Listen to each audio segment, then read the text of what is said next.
14 اور 15 شعبان کی درمیانی رات، جس کو ہمارے ہاں عام طور سے شب برات کہا جاتا ہے، اس کے بھی کچھ احکام ہیں۔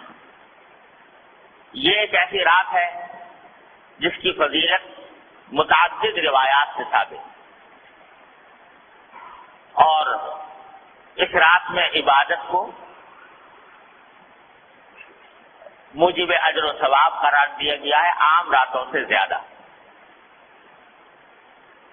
آج کل بعض حضرات یہ فرماتے ہیں کہ شب برات کی کوئی حقیقت نہیں ہے، یا اس کے بارے میں کوئی صحیح حدیث سے ثابت نہیں ہے۔ یہ بات درست نہیں۔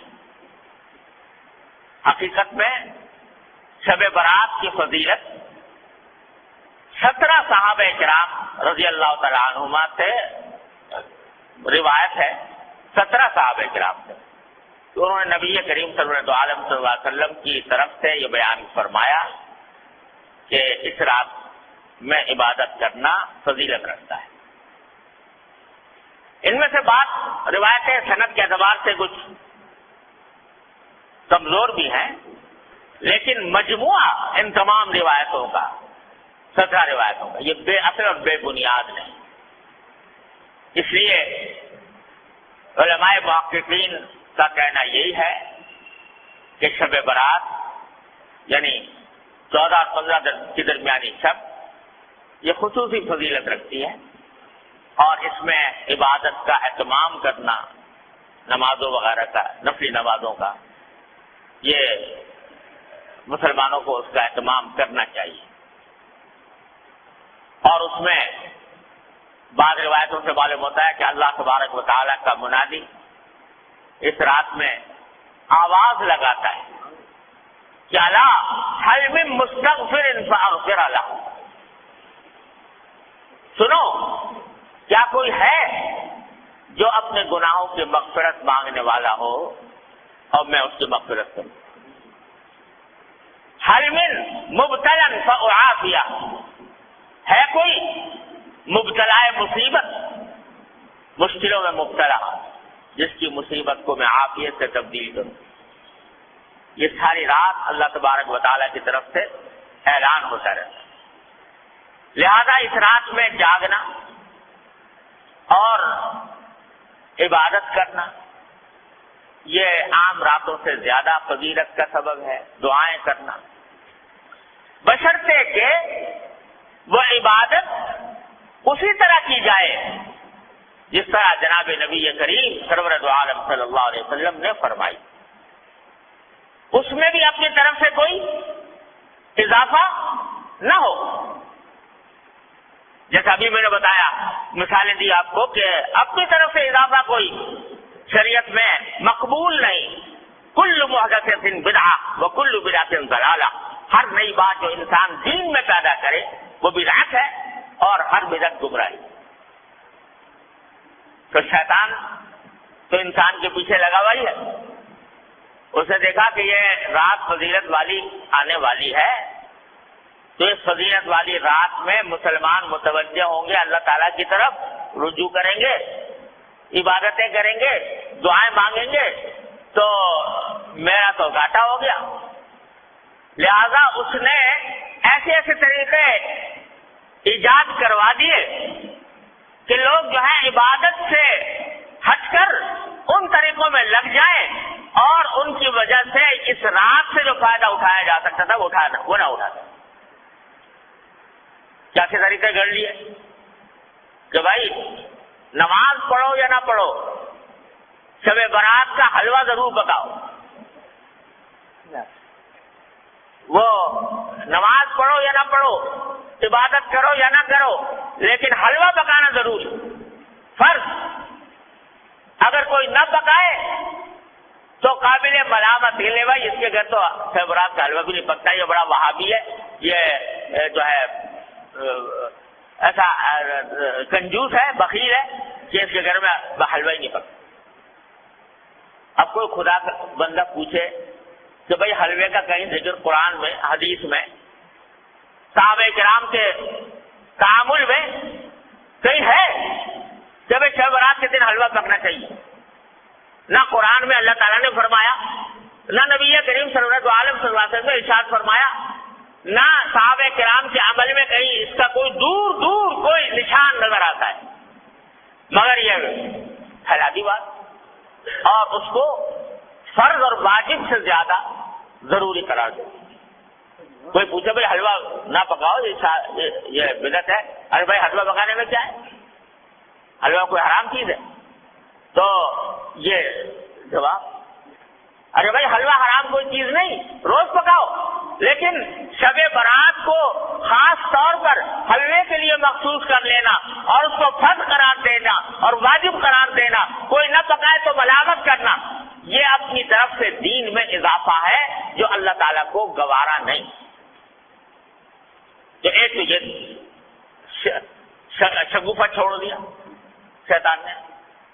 دوسرا اس سے زیادہ خراب کہ بھائی شب برات میں آتش بازی ہونی چاہیے، الیاذ باللہ، اس میں لاکھوں روپیہ آگ میں جلا دیا آتش بازی کرنے کی. آتش بازی ہو رہی ہے اور آپ جانتے ہو کہ اس آتش بازی نے جانے کتنے بے گناہوں کی جان لی ہے. بوری بازار کراچی کا آج بھی گواہ ہے اسی شب برات کی آتش بازی کی ہلاکتوں کا گواہ ہے کہ کس طرح پورا کا پورا بازار جو ہے وہ نظر آتش ہو گیا، جل کر بھسم ہو گیا. اب سے بھی وہ بات ہے کہ نہ قرآن میں، نہ حدیث میں، نہ صحابہ کرام کے تعامل میں، نہ بزرگان دین کی وصیتوں میں کہیں بھی نہیں اپنی طرف سے شب برات کے ساتھ آتش بازی کا شگوفہ چھوڑ دیا. یہ شیطان حلوہ پکانا تو چلو بھائی عام دنوں میں جائز تھا، حلال تھا. یہ آتش بازی جو ہے تو عام دنوں میں بھی اس طرح آتش بازی کرنا کہ جس میں پیسے کا ضیاع ہو، جس میں جانے ضائع ہونے کا اندیشہ ہو، یہ تو عام دنوں بھی حرام ہے. تو اس مبارک رات میں جس میں اللہ تعالیٰ گناہوں کی مغفرت مانگنے کو فرما رہے ہیں، جس میں دعائیں مانگنے کے فرما رہے ہیں، اس میں یہ کام کرنا تو اتنی بڑی بری بات ہے. تو یہ چھوڑ دیں. تیسرا یہ کہ بھائی یہ راتیں جو ہوتی ہیں جس میں جاگنے کا حکم دیا گیا ہے عبادتوں کا، اس کا اصل طریقہ یہ ہے کہ آدمی براہ راست اپنے پروردگار کے ساتھ رابطہ اور رشتہ قائم کرے، تنہائی میں، خلوت میں اللہ تبارک و تعالیٰ کی بارگاہ میں حاضر ہو، وہ ہو اور اس کا اللہ ہو، اور وہ اس میں عبادت بھی کرے، سجدے بھی کرے، دعائیں بھی مانگے، تلاوت بھی کرے. جتنا آدمی خلوت میں، تنہائی میں اللہ تبارک و تعالیٰ کی عبادت کرے گا، اتنا ہی اللہ کے ساتھ مضبوط تعلق پیدا ہوگا، اتنا ہی اجر و ثواب ملے گا، اتنی دعائیں انشاءاللہ قبول ہوں گی. لیکن بعض اوقات یہ بھی ایک قصہ کھڑا ہو گیا کہ اس میں جلسوں کا سلسلہ شروع ہو گیا. جلسے ہو رہے، راتیں جو ہیں وہ جلسے کی انتظامات ہی میں صرف ہو رہی، کھانے پک رہے ہیں، دیگیں چڑھ رہی ہیں، دعوتیں ہو رہی ہیں. تو نتیجہ یہ کہ وہ اوقات جن کا لمحہ لمحہ قیمتی تھا وہ جلسوں کے انتظامات میں صرف ہو رہا ہے، دیگیں چڑھ رہی ہیں، کھانا پک رہا ہے اور لوگ دعوتیں کر رہے ہیں. ارے بھائی یہ اللہ نے رات عطا فرمائی ہے، یہ اس کا جتنا بھی حصہ موقع مل جائے، اچھا تو ہے کہ پوری رات پوری نہ ہو سکے، جتنا موقع مل جائے گوشہ تنہائی میں اپنے اللہ سے رابطہ قائم کرو، جیسا کہ نبی کریم صلی اللہ علیہ وسلم فرماتے. تو اس میں نمازیں، نفل نمازیں پڑھے، لمبی لمبی صورتیں اگر یاد ہیں وہ پڑھے، دعائیں کریں، مناجات مقبول دعائیں، نبی کریم صلی اللہ علیہ وسلم کی دعائیں ہیں وہ کریں، اپنے ذات کی دعائیں کریں. آج پوری امت مسلمہ ایک عظیم آزمائش میں مبتلا ہے اور ہمارا ملک خاص طور پر گھرا ہوا ہے، تمام چاروں طرف سے خطرات اور فتنوں میں گھرا ہوا ہے. اس کے لیے دعا کریں اور اللہ تبارک و تعالیٰ سے مانگیں. اس کام میں اس رات کو صرف کرنا چاہیے. اللہ تعالیٰ آپ فضل و کرم سے ہم سب کو اس کی توفیق عطا فرمائے. اور بھائی اس کے بعد اگلے دن جو ہے یعنی 15 شعبان، اس کے روزے کے بارے میں کوئی حدیث صحیح نہیں. یہ جو مشہور ہے کہ اس رات کا اس دن کا روزہ رکھنا جو ہے وہ خاص طور پر اس دن کا روزہ، اس کے لیے جو حدیث آئی ہے وہ بہت کمزور ضعیف ہے، قابل اعتبار نہیں. البتہ ابھی بات کر چکا ہوں کہ شعبان کے سارے ہی مہینے میں آپ روزے رکھا کرتے تھے، سارے مہینے کے اکثر ایام میں روزے رکھا کرتے تھے. لہذا وہ فضیلت جس طرح آج کے دن کو حاصل ہے اسی طرح کل کے دن کو بھی حاصل ہے، پرسوں کو بھی حاصل ہے، ترسوں کو بھی حاصل ہے. اور دنوں میں نہیں رکھ سکے اس دن رکھ لو، لیکن خاص طور سے 15 شعبان کے روزے کی تو کچھ زیادہ فضیلت سمجھ کر روزہ رکھنا مناسب نہیں. لیکن سارے شعبان میں جب بھی موقع مل جائے رکھ دیا جائے. اس طرح اس شب برات کو، اس رات کو گزارنا چاہیے. اللہ تبارک و تعالیٰ سے دعائیں کرنی چاہیے.